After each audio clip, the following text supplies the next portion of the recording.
Witam pięknie kochani w tą paskudną, deszczową niedzielę. Chyba niestety lato już się skończyło na dobre.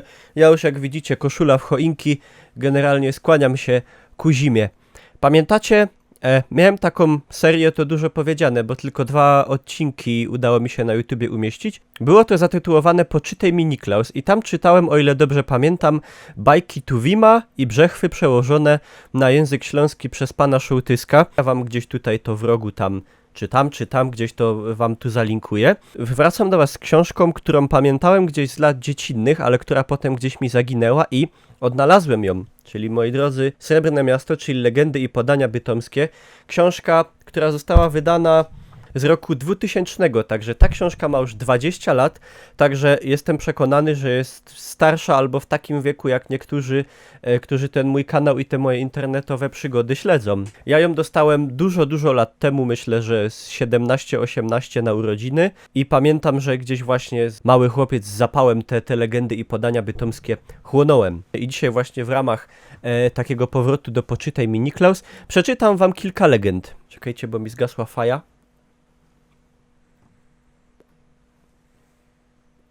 Wiadomo, że ten śląski bestiariusz jest bardzo bogaty, ale książka ważna do mnie o tyle, że dotyczy właśnie mojego rodzinnego miasta, czyli Bytomia, zwanego kiedyś Srebrne Miasto. Tak po śląsku byłoby to Szczybne Miasto. Srebrny po śląsku to jest Szczybny.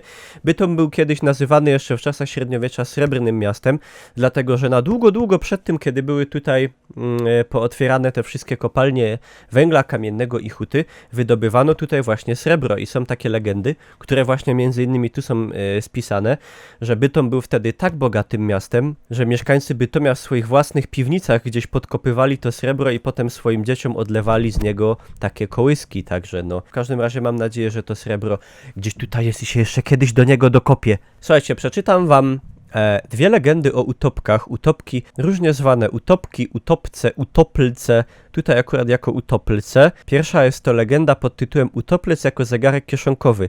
I to jest legenda z książki z 26 roku, która oryginalnie nazywała się po języku niemieckim Sagen von Miechowitz, czyli opowiadania z Miechowic. Miechowice to jest dzielnica Bytomia, ale tą dzielnicą stała się dość późno. Wcześniej była to po prostu granicząca z Bytomiem miejscowość. Ta legenda tu jest napisana po śląsku, znaczy ona jest tak napisana po śląsku, po polsku.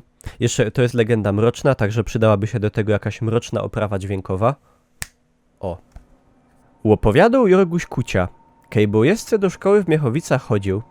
Jak to kejsik zusammen do kupy ze swoim kamratem Markewką szli po glajzach Kleinbanki skarbia w stronach gruby w Miechowicach. Ja. Do tej, co ją przedzi Preußen nazywali. Było to blank prawie jak szli kolej tej gruby Elżbiety, dzisiaj już nieistniejąca. Całkiem tam, kaj po jej lewej stronie są te 2 małe stawy. Jak tak szli, to im nagle coś po łosach zablikowało. Patrzą, a na kraju stawu na rancie leży całki zoty taszynur.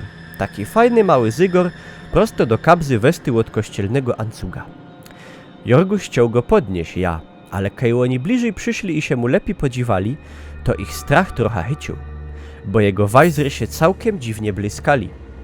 Potem wele tego zygora całkiem jak na świętym łobrosku tako aureola się zrobiła, a i blank wielgie światło biało od niego. Jak zygor zaczął rosnąć i był taki wielgi jak krepel na podstolnicy, to Markewka go ciepnął na trowa i powiedział: Ty, Jorguś, łostow go leżeć, to je ten Wasserman utoplec, który tukej mieszkał w wodzie w kermś stawie. Jorguś padł tyż, że jeden hajer skarbia, który tyż tą samiutką sztreką szł na gruba w Miechowicach, jak na banie pizło genau 12, to tyż naszył taki zygor. Łastawił go leżeć w tym samyszkim miejscu na rancie stawu, bo wiedział, że w tym stawie mieszkał utoplec, a nie chciał go szterować, bo mógł se biedy napytać. Jaki morał z tej legendy, kochani? Że jak kiedyś niedaleko od stawu znajdziecie złoty zegarek kieszonkowy, nie ruszać, pitać do domu. Druga legenda, tym razem w języku polskim, to jest legenda dotycząca naszego właśnie stricte bytomskiego bohatera, czyli Świetlika, o którym opowiadałem m.in. jak oprowadzaliśmy Eskę po Bytomiu. Jego figura stoi na wejściu do ulicy Dworcowej.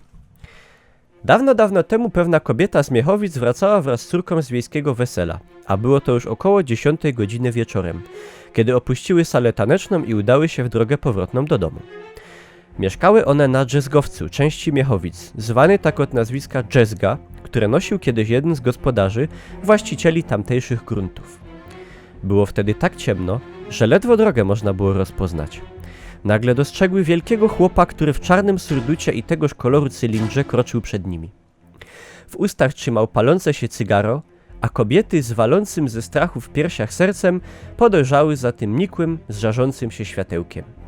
Doszły w ten sposób aż przed drzwi swojego mieszkania, gdzie mężczyzna zatrzymał się, a z jego cygara trysnął potężny snop iskier, które z łoskotem spadły następnie na dach i mury, na drzwi i okna ich domu, po czym nagle zgasły. Tajemniczy przewodnik znikł tak nagle, jak się pojawił na ich drodze. Kobiety, drżąc ze strachu, weszły do domu. Tam oczekiwał na nie gospodarz z pobladłą twarzą i opowiedział, jak to przed chwilą wyrwało go ze snu potężne trzęsienie domu i łoskot. Od kobiet dowiedział się, że powodem tego były iskry z cygara napotkanego mężczyzny, świetlika.